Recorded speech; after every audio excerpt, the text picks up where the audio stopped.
another team with 7.5 wins is the Virginia Tech Hokies, right? Year two of Brent Pry, right? Not to be confused with Brent Key, right? They have the Hokies, kind of buzzing. They were a team that obviously caught some people off guard early on, with their weak schedule and the way that it fell off. And then obviously, they lost some games down in November, but they were right there in the ACC race. And obviously, a lot changes with a couple teams added, but their team that saw their over under increase significantly from a year ago and to now at 7.5, and to be in that upper half where they belong in the ACC.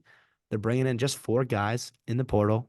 All right, Aeneas Pebbles, a guy I love from Duke. A couple other guys as well. Yeah, to me is can they take that step up, and how does that look offensively? Right? Is Keon Drones, can they push the ball down the field?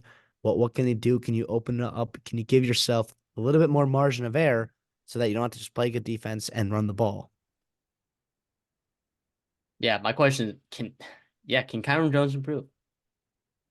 Can he improve? I thought he played pretty well last year, but there were some games, man, where he stepped up and some defenses got physical and they took a lot of stuff away from him. So he's insanely athletic, but can he improve? Right, that's the big thing. In some of these leagues, like you just sometimes you need a really good quarterback.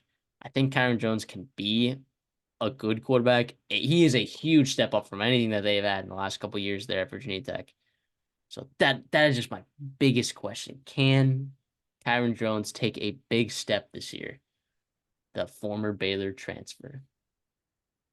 Yeah, and they're a team. The reason why they're getting all this buzz is because returning production, right? Bill Conley's stuff, all those metrics, which are pretty legit and pretty favorable, right? They are bringing back 86% of their production from just a year ago, 95% on offense, right? And so we'll see, can they become more dynamic with that, right? To me, I hope so, and we'll see in the spring. Moving on to Talk Duke. about what? Hold on, real quick. Let's talk about an AD that's doing it right over there at Virginia Tech. You wanna bring your team back to prominence. You got to win games, and sometimes you can schedule wins. Vanderbilt, Marshall, Old Dominion, and Rutgers, where you're out of conference. Hey, Old Dominion Marshall, you cannot count out, right, Okay, playing those Virginia teams. there is Virginia Tech definitely has PTSD from Old Dominion for sure.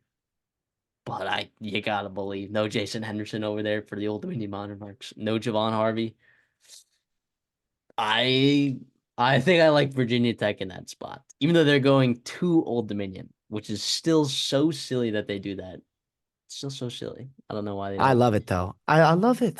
Yeah, I like it for Old Dominion, but like, I mean, if I'm in AD, look, I think you did a great job scheduling that out of conference, so you can like kind of manufacture wins before you get into conference.